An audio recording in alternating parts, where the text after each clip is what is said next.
Hello, everybody. Welcome to Pod Maverick After Dark. We're coming to you at 9:15 on Monday, November 24th. I'm joined, as always, by Josh Bowe. Josh, how are you? I'm doing good. Like you said, it's always nice to be recording before 9:30, before 9:15 local time. So that's pretty fun. So Well, it's pretty. We're both just sometimes adulthood is sometimes occasionally very stupid. Where we're usually pretty good about updating. occasionally. We're usually pretty good about updating each other on life stuff. And today you're like, oh yeah, I'm out of town for part of next weekend, which is the hilarious 9 o'clock start times.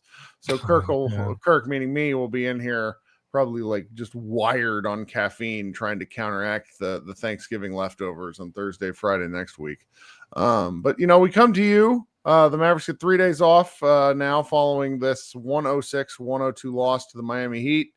In kind of standard Dallas Mavericks fashion, you have about 30, I would just say roughly 36, 38 minutes of just truly heinous, reprehensible basketball, followed by some runs within that last 4 to, let's just say 7 to 8 minutes, and then just 2 to 3 minutes of just nails, everything going wrong that possibly could for the Mavericks. Just a really maddening situation. To get in front of this one, the Mavericks obviously have Anthony Davis out. He's upgraded to doubtful, which is interesting. Makes me wonder if we'll see him at any point during that LA road trip at the tail end of next week. Derek Lively is out, and now it's saying something with his foot, to which I am just I'm frustrated with the Mavericks' lack of communication on this, and candidly, the lack of media interest in it. And that, we're not at games, so I'm not going to be too critical. Not like you and I are answering questions, but so you got no Lively, no AD. Once again, just Gafford and Moussa Cisse. You're playing on 1 day's rest in Miami, first real road game against the Miami Heat team that their injury report, they're missing 4 rotation guys.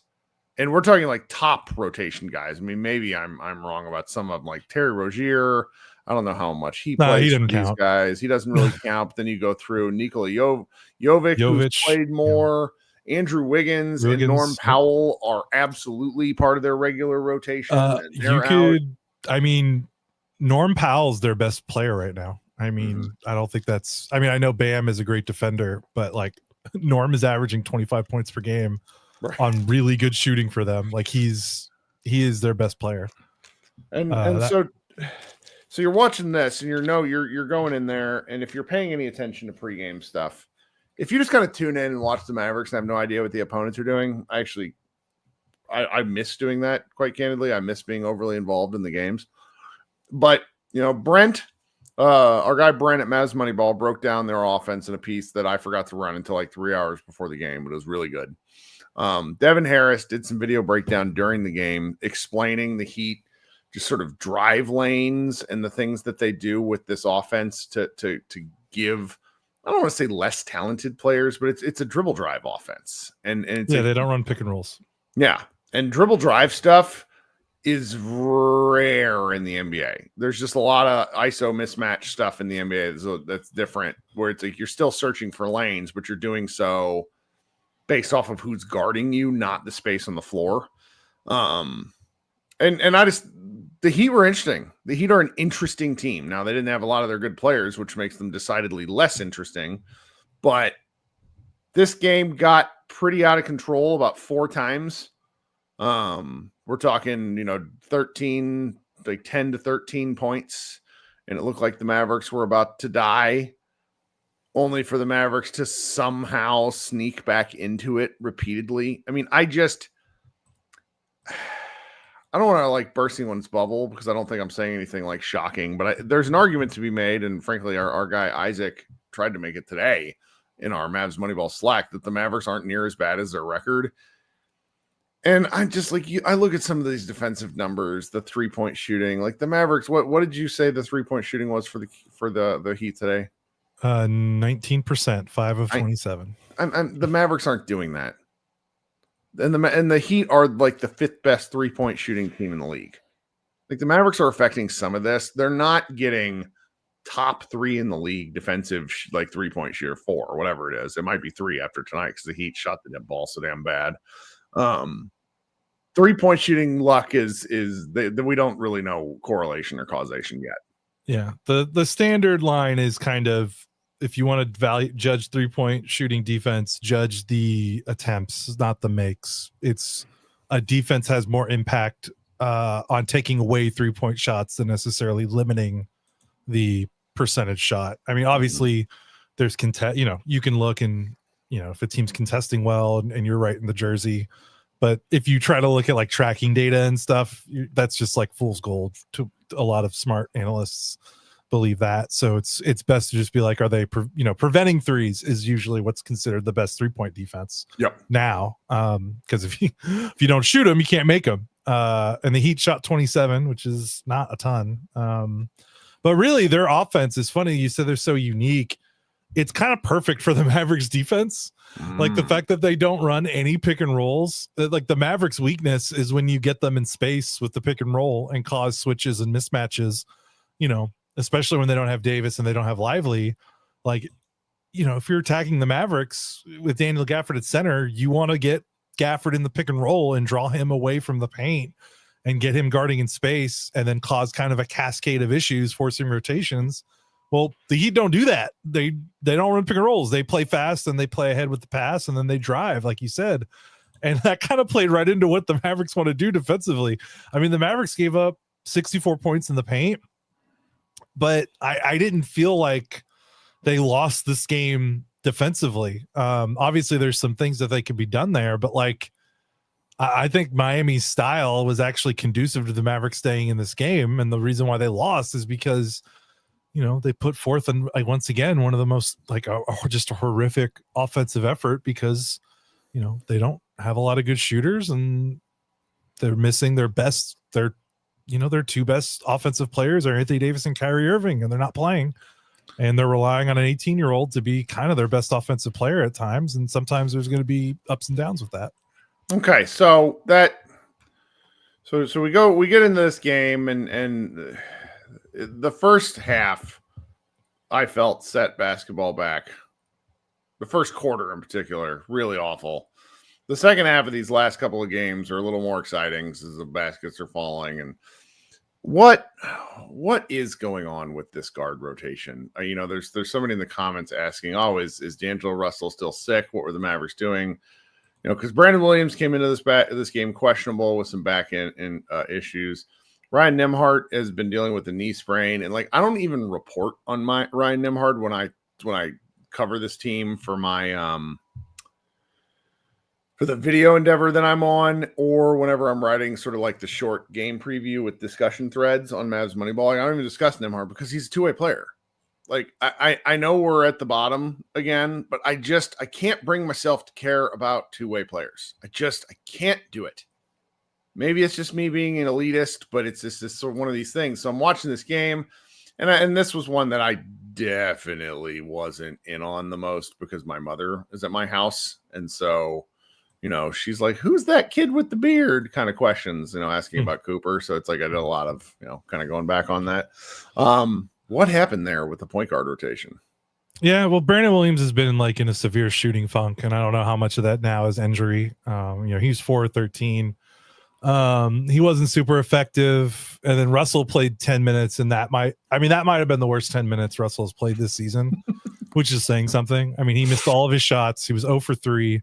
He had 2 turnovers in 10 minutes, which is kind of that's a lot of turnovers in 10 minutes for your point guard. You can't have 2 turnovers in 10 minutes and then miss all your shots. Williams and Russell were ineffective for whatever reasons, whether it's injury or they just didn't have it tonight. And then Ryan Nembhard gets in, and I don't know if this was his first game that he was available since his injury. Like you said, I haven't been keeping track. Yep. And he can't, I don't know when he's going to be able to make shots in the NBA because he's so damn small. He's so small. He has to, he basically has to be an elite jump shooter to score effectively.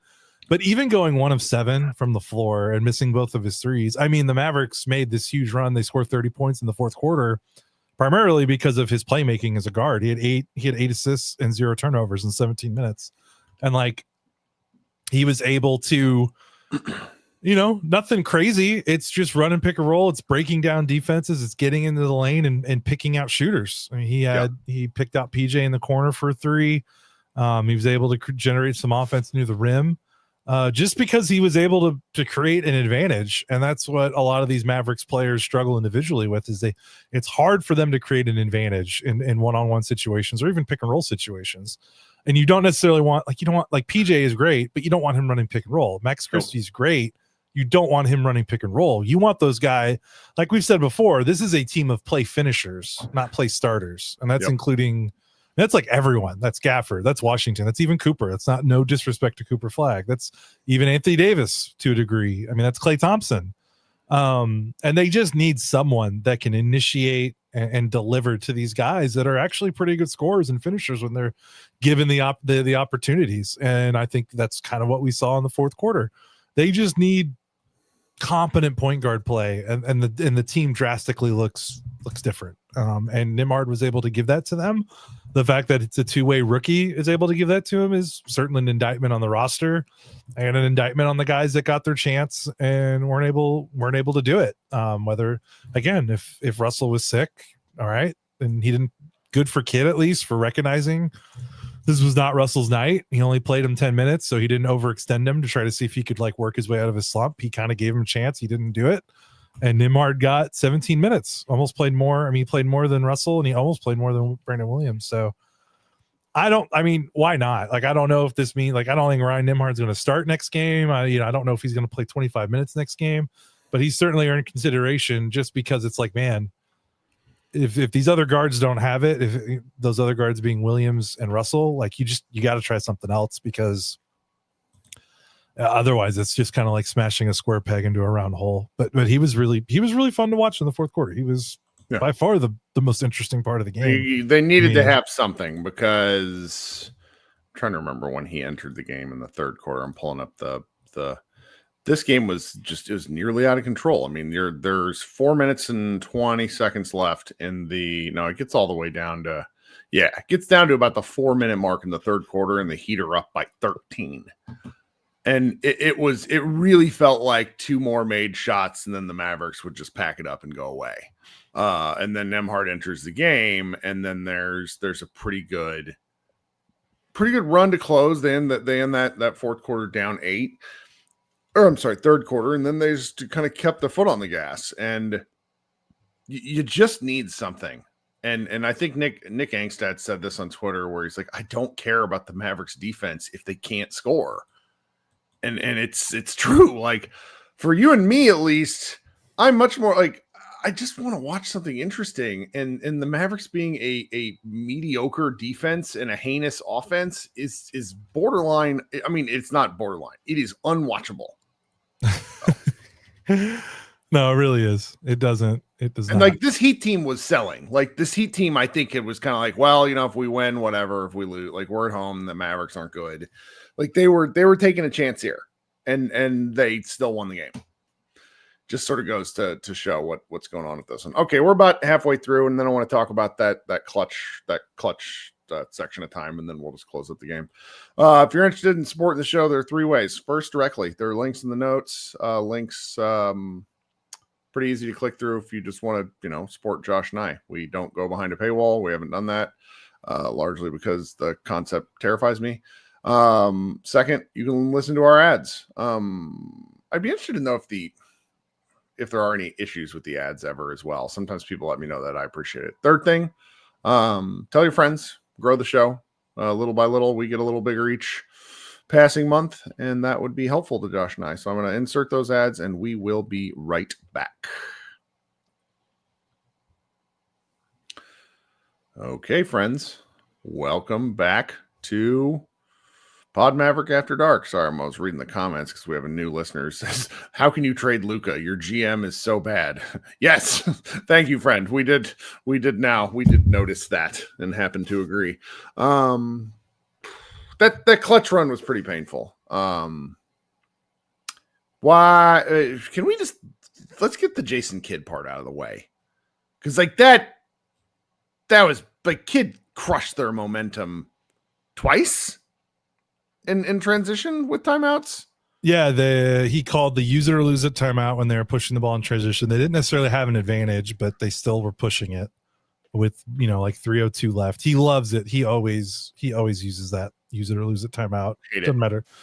Yeah, when the team's struggling, I personally I didn't like it either, but also like calling a timeout to play against a set defense when your offense just can't do anything.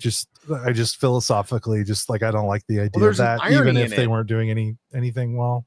There's an irony in it. When he came to Dallas, he bucked against Carlisle doing that shit hardcore to the point to where there were like articles and stuff written about it, about how much they butted heads over the like control freak element of Carlisle. And so for Kid to become Carlisle in these situations is cracking me up. Yeah. And then I think there was another one.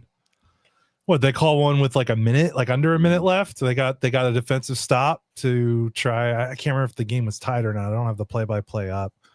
Man, I can't see. When did they call? Yeah, I got it. Yeah. So they tied the game at 102. Bam misses an 11-foot pull-up shot. Mavericks get the rebound with 49 seconds left and call a timeout. And it's like and I think that was I believe that was their last time out of the game. Yep, because that was when PJ just passed the ball to Ware. Yeah, and then the result of that is PJ with the worst turnover I've seen in a while in a late game situation. PJ, my God, that was a rough final 50 seconds for him for sure. Just so to recap, PJ passed the ball to the other team, bricked an open three from the corner, bricked an open three from the top of the key, because the Mavericks. So after the turnover, Tyler Hero scores and a kind of crazy running pull up. Like I was so mad at that one. And then the Heat have a timeout. Or I'm sorry. After that, the Mavericks have a timeout, and then PJ misses the three. And then what happens here? Because this one was the one that really cracked me up. It was after the Heat timeout. Hawkes passes. Cooper makes a pretty sick steal off an inbounds pass. Yeah, Cooper was. I know Cooper didn't have a great offensive game, but he was. I mean, he was that dude just fucking. He plays so hard. I need to go back and find it, but he had a like a baseline drive, so he's coming from the other block, and goes full verticality to stop somebody at the rim. In the stats, it's probably nothing. Like there's no defensive stat for it because I don't think he got anything on the ball. But it's just kind of it's a reminder to like the Mavericks are struggling so much right now. I just got to keep saying this. He was heralded because of his defense. Like the offense is an afterthought. At least it was leading into his freshman college season. So it's like the fact that we spend so much time talking about his offense, I think is sometimes annoying because it doesn't do justice to the kind of things that he does defensively. I mean, game on the line, getting a steal to give your team a chance, that's nails. Yeah, so. Absolutely. But yeah, you look at it, they had 2 timeouts left with under a minute left, and they called two timeouts within 7 seconds of each other. They call a timeout with 49 seconds left. They get the turnover, Heat score. They call another timeout with 40 seconds left. It's a 2-point game with 40 seconds left. They don't have any timeouts left. And like you're down 2, you're going to need to be able to advance the ball multiple times. And they weren't able to do that. Now, it honestly didn't really matter. The Mavericks PJ had the open three. Like they still had their chances because Cooper had the great steal. PJ gets the wide open 3 in the corner, which was kind of weird execution. Devin Harris was kind of that came before the steal. Right. That came before. Yeah. And he was just not.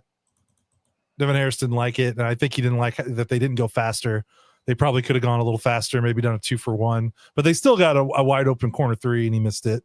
Then they get the turnover, and then PJ shoots a shot that you probably might want to have back, but it wasn't like a heavily contested 3, and he also missed that. But it's like if Bam would have missed, Bam is shooting 2 free throws 104, 102 with 3 seconds left. He makes 2, so it doesn't really matter. But if he misses at least 1, if you get the rebound, you need 1 timeout to advance the ball. Like the game was kind of over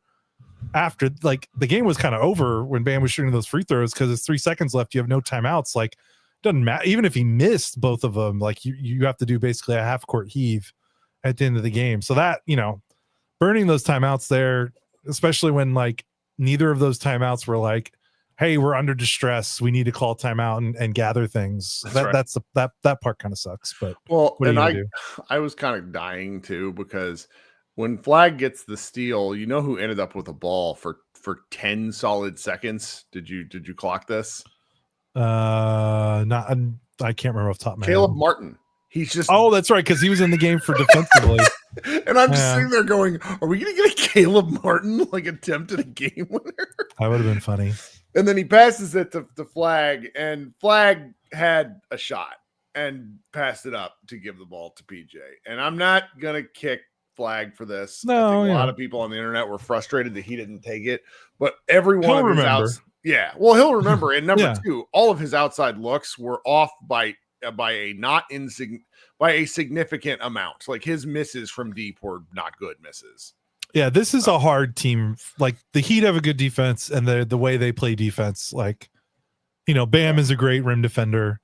Khalil Ware is huge. Those two combined for 5 blocks. Right. The Heat had 8 blocks, and the Mavericks have usually been out blocking teams this season, and the Heat had 8.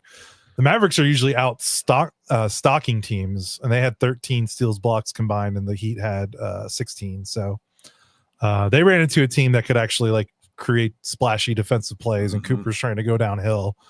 It's hard to go downhill into Bam and Khalil Ware. And then you got like Davion Mitchell being a pest at the top of the key.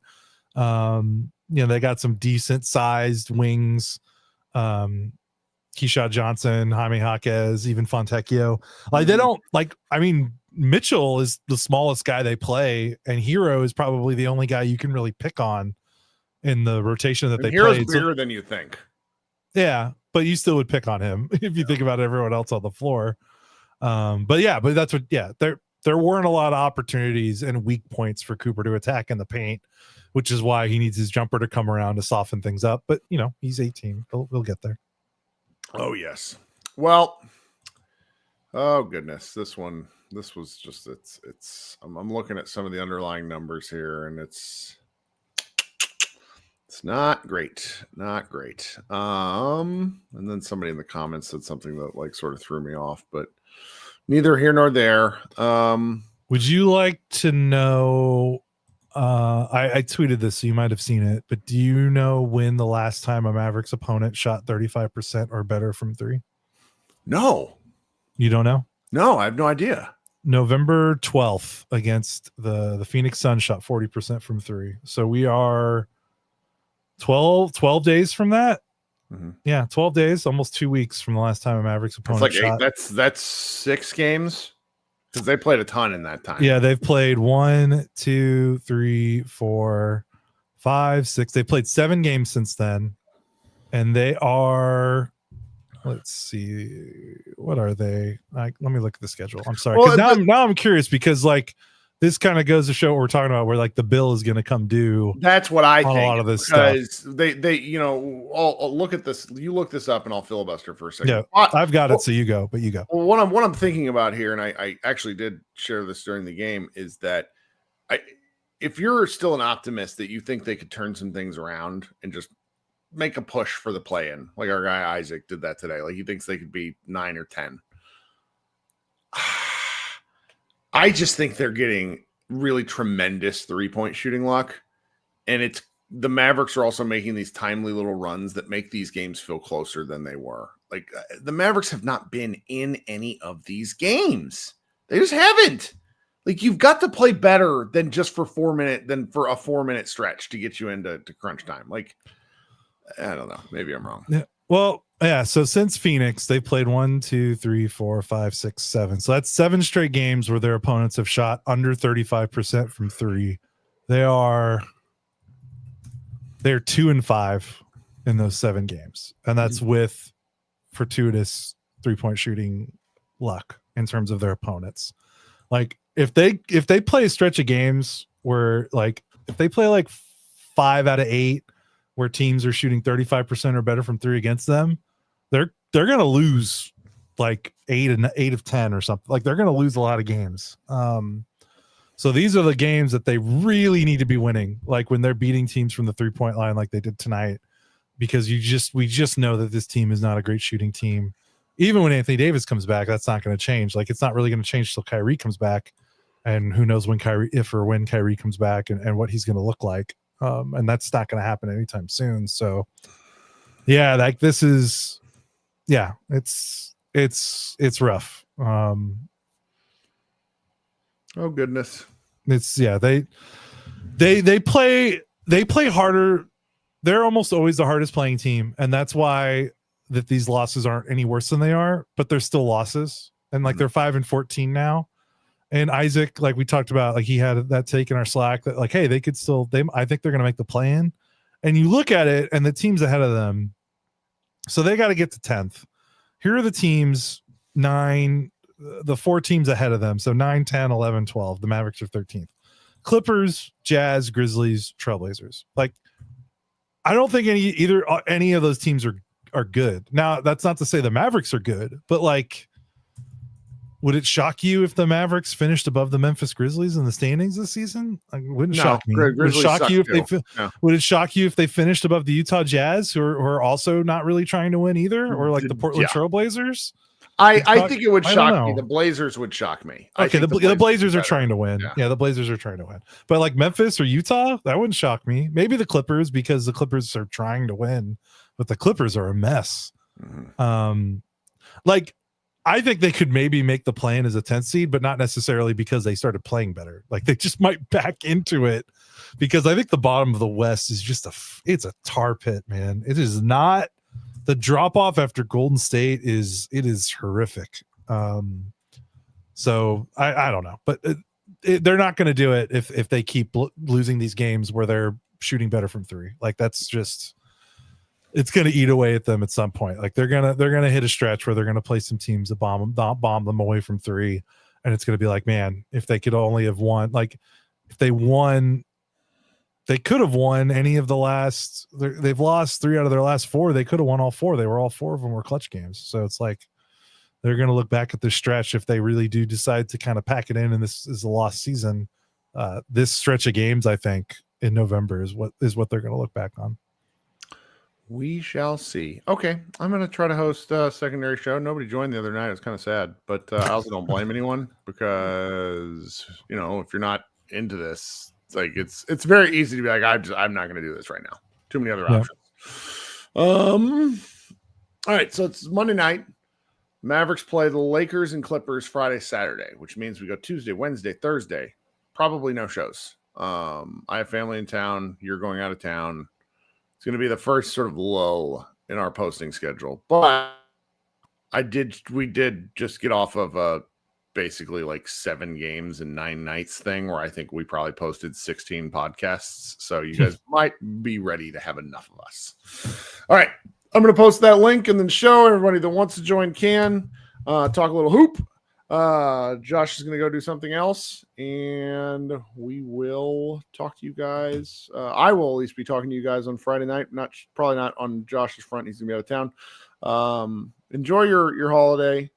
For those of you that celebrate it, I don't know. Just it's take things slow is my recommendation, everyone. All right, bye. Talk to you guys soon. Go Mavs.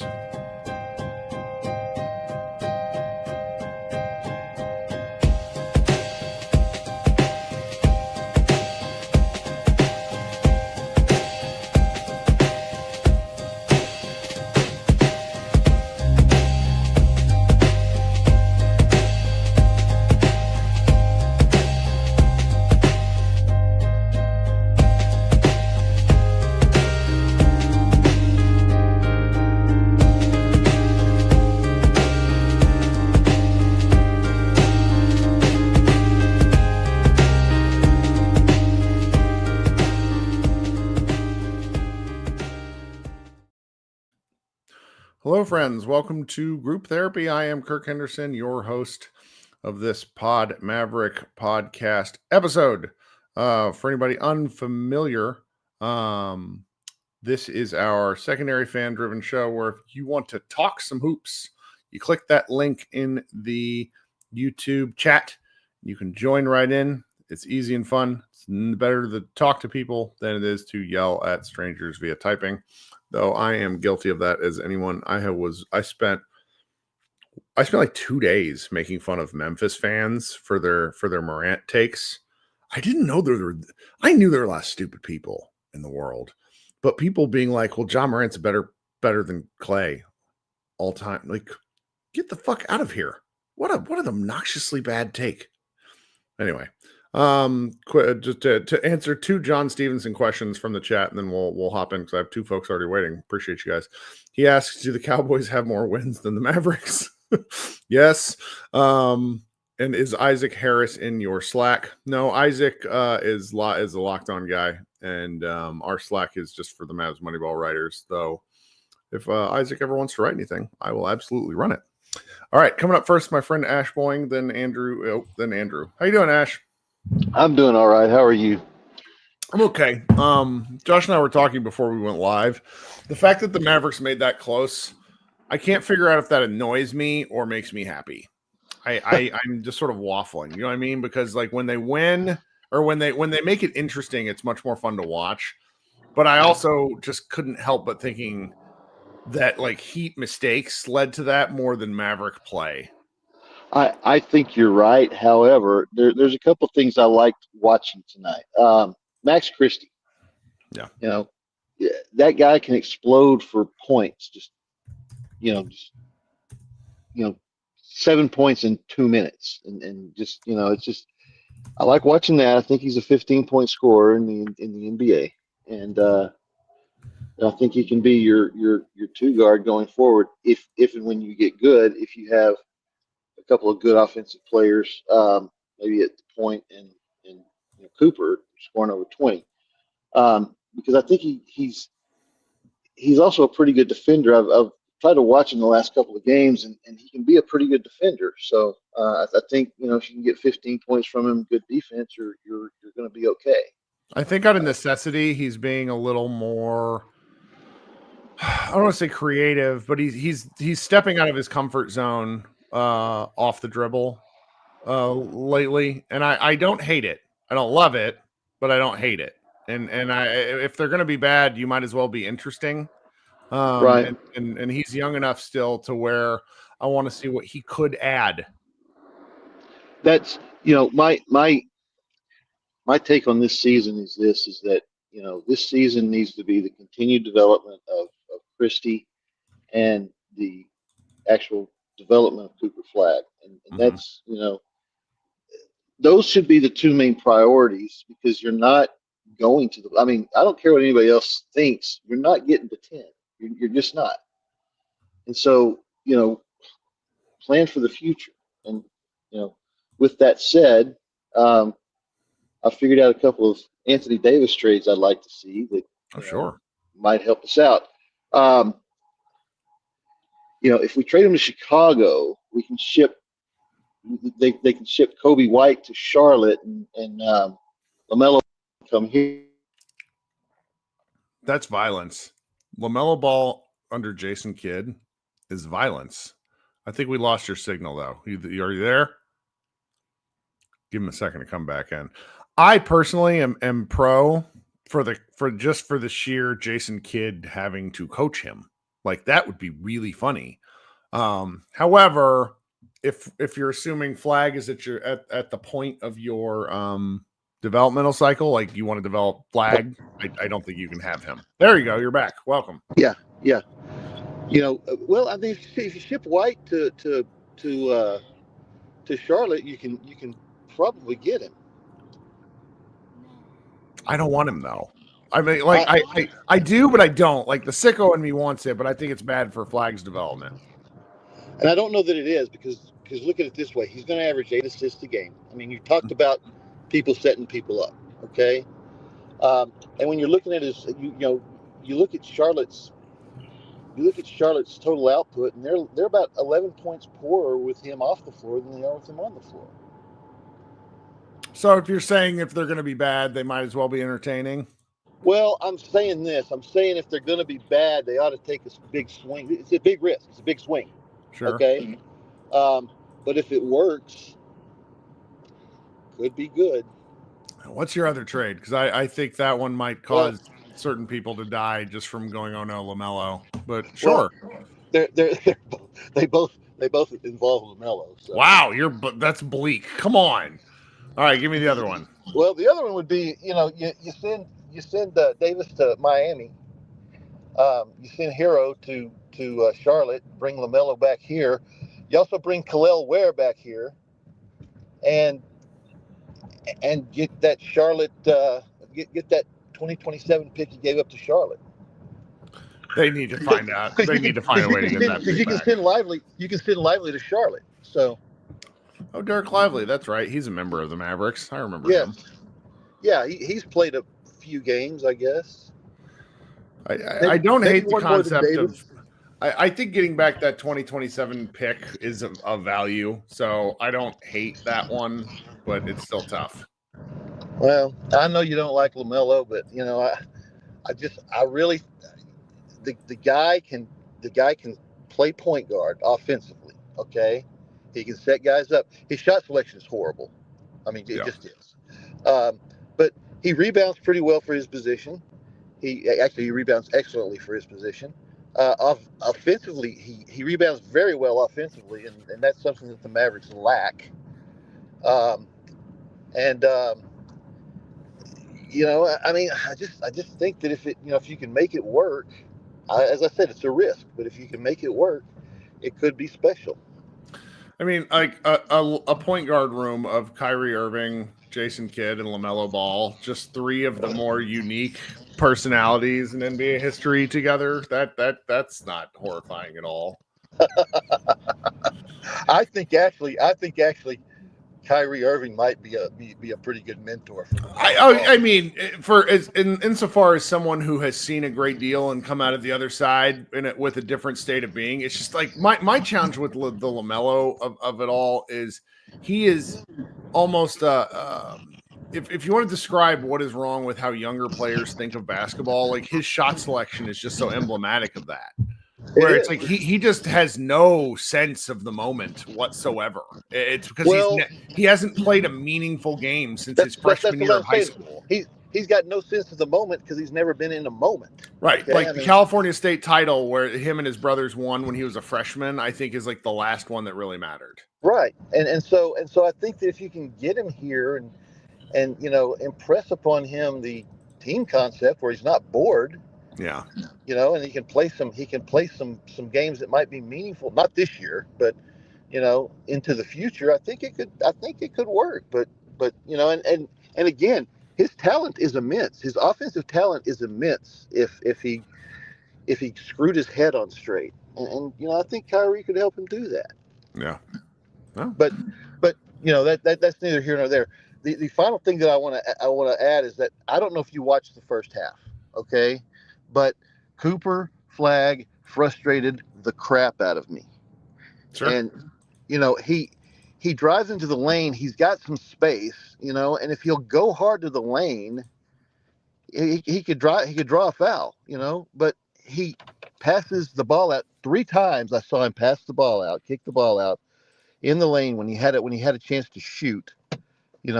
From 6 to 7 feet to Brandon Williams for a 3-point shot. And I'm not sure there's a worse play in basketball than a Brandon Williams 3-point shot. Fair.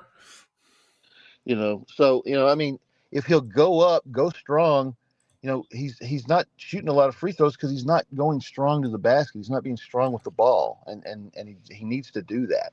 Yeah. And if he does that, I don't think there's a limit to him. Well, I appreciate his unselfishness, but I tend to agree. I'd rather see him force it. Well, I really would. And LeBron James fell into that trap for a long time where it's like, well, I'm just going to make the right basketball play. And sometimes the right basketball play is to check into your immense talent and take the ball yourself, even though the right thing to do may not be to take the ball to the hole yourself. But I mean, that's the book may not say it, but who's going to stop LeBron James? And at this point, who's going to stop Cooper with going to the basket? He's going to either get a foul or he's going to make the shot. Sure. Yeah. And there's a gentleman in the chat earlier that mentioned how frustrated he was that Luka didn't take what could have been the game-winning three-pointer instead passing it to PJ. I'll just say that I get the frustration, but I also think that, Cooper from the right wing, he knows it's not a great shot for him right now. Right. You're probably old enough to remember there was like there's a Cavs play where it's like LeBron kicked it to the corner for, I cannot remember the guy's name. I can see him. He was it was like one of the early LeBron, like, quote, controversies where it's like he passes to the corner for the wide open. No. I remember that. J.R. Richardson, maybe? No, it's going to piss me off. I'll have to go look it up because it was like a big small forward who's like another big 6'8" guy who heaved a bunch of threes. And it doesn't really matter who. No, it's pre-Kevin Love. We're talking early LeBron days, like first go round, where it's like he makes the right read to the corner, and then like SportsCenter for the next 2 days was talking about him not hitting, him not going hero ball. And that's just and they did that. I mean, LeBron did that a lot. LeBron always made the right play, but sometimes the right play is put your head down and go to the basket. Mm-hmm. No, I understand. And that's just kind of the way it is, But hey, Danielle Marshall. Yes. Wow. There we go. Sorry.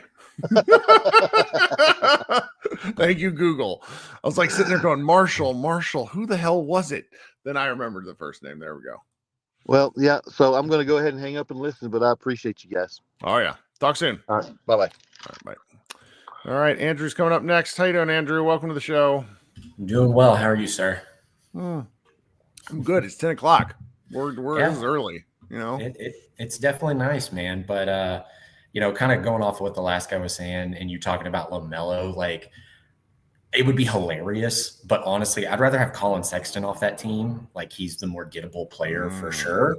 And the fact that Nico, for the upteenth reason, didn't go for an extra point guard in the offseason is just baffling when you look at this roster. All these play finishers, you and Josh were saying this, and no play creation.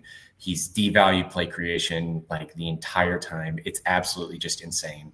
Now, I don't know if we could get Sexton for much. I don't know what Charlotte wants from us or what we could even do to get him, but like that seems way cheaper, way lower risk, and would help us win games, which might not be good, but be better at least as a backup guard, setup guard for the next couple of years. Well, there's an argument to be made that I really like. I think I personally buy into this argument that if you try to lose games, you create a losing culture. Mm-hmm. And right now, I would argue the Mavericks do not have a losing culture problem whatsoever because they keep battling their asses off. Mm-hmm. 100% agree. So, and in fact, to add to that, like the hustle of these games is arguably, like, I'm here to watch Flag, of course. But the only reason like it's worth staying in is because they have made these runs. So even though it is ugly, it is dirty, and they're just mucking it up, like it's fun in the fourth. So, or at least entertaining. So I'll take that. And as much as I was kind of out on Kidd during the year that we got or the year before we got lively in the draft, like I was kind of along with Nick from Locked On Mavs when he called for Kidd's head. I was like, yeah, I totally agree at the time. And he's really proved me wrong since then. I don't know how he's gotten these guys to play this hard. It doesn't make any sense. Well, I think it does help with the makeup of the players. Like that's why he I think we'll find out eventually. Similar to like the Christian Wood, who he apparently didn't want any part of. There's just guys. I think Kidd has a pretty good idea of who will play hard, which is why he didn't really like D'Angelo Russell. That's just my take. The guys that he tends to have in the game, like Gafford's probably the greatest example, just because Gafford's biggest asset can occasionally be his Achilles heel, where it's just like he goes so hard all the time. And sometimes it worked against them. But this whole lineup of dudes really does play hard, and it's fun. Yeah, I mean, you can't help but love effort, especially after we as Mavs fans have kind of gotten our hearts ripped out. It's like, man, it's hard not to root for these guys when they're playing hard. Like, you gotta love it. Like, there's a part of you that's just always going to enjoy that. And you bring up Gafford, that kind of makes me think of what I wanted to talk about next. Is like, the defensive glass has just been abhorrent, it feels like, when he's out there. And I had some buddies that were like, man, Gafford's better than Lively. I was like, he might be a better finisher, I'll give you that, but like, Lively on defense and the defensive glass, it feels night and day as you're watching it. And I feel like not having Lively or AD to do defensive rebounding and just Gafford only, it is ugly. It's a big deal. Like, one of the things about Gafford that you noticed when they played Memphis is he actually is just 6'9". Yeah, sometimes he looks bigger with who they're playing, but then he plays a really true big guy, and it's like, oh yeah, this is a guy who in the 90s would have played power forward, but he's a center now, and it's AD is I've made my feelings known on AD. AD is a good defensive rebounder. His defensive positioning and IQ and just knowing where the ball ought to be is great. Whereas Gafford, so you go look at his rebounding totals. He had 11 rebounds tonight. Hey, that's pretty exciting. He had 4 offensive ones, so he had 7. Like he was the Mavericks lead high rebounder, defensive rebound. It's like they had 35 defensive rebounds as a group, and the Heat. It's like the Heat had. Let me see what the second chance points were. I mean, it was kind of split down the middle. It wasn't a backbreaker to them by any stretch. But I think you're right. Night in and night out, it becomes readily apparent that they don't have, like, if PJ's your best rebounder, that eventually comes home to roost to a degree, because it's, Luka's, not to always bring it back to Luka, but Luka was just really good at hoovering up cheap rebounds, and nobody else in the Mavericks outside of Lively's kind of the guy who's good at that, I think. And you beat me to the punch. I was literally going to say, like, there's a reason one of the stats in a triple-double is rebounds, and Luka was really good at hovering up those defensive boards, and he's doing that in the Lakers as well right now. Like, it's especially that Memphis game, like, with all those second chance points, it did feel so backbreaking, and it's just, when you watch it, it hurts. It hurts to watch, because they're busting their ass like all the time, but then they don't clean up the defensive glass. And it just, like, like, I know you guys have mentioned you played hoops, but when that offensive glass comes back, you're just you can't help it almost. No, yeah. I think that's right. It's painful to watch, and I don't know how it gets better other than one of these two guys playing more minutes, because, I mean, Josh and I have talked a little bit about how we think they're going to get shelled one of these games from 3. Somebody like Lively playing more games, or AD playing more games, does raise the floor of this team a little bit. And I think that will hopefully make them a little bit more watchable, because if you're losing the rebounding battle, you're losing the 3-point shooting battle, you're losing the turnover battle. It's like you got to win something. And they have the means to, I think, at least be a better rebounding team. So we'll see if they can actually come through in that regard. And then that, creates the math problem the other way, theoretically, or at least a way to counter the other 3-point math problems, is if you're not giving up a ton of offensive boards, you're cleaning it up, you're creating more possessions for yourself. That it's one way, like you're saying, that they can win. And the other thing that you chimed in on was, like, if PJ's your best defensive rebounder, you got problems. But I think PJ's just generally overtaxed in general, because, like, he's having to initiate so much more than obviously he did when Luka was here. And we brought him in to be a play finisher for Luka and to be a defensive stalwart and do all that. And it bums me out to, like, watch him struggle, because, like, I'm rooting for him. I want him to do well. And he still is. Like, I still enjoy watching him for sure, but I hate to see him overtaxed. Yeah, I think it's fair. Yeah.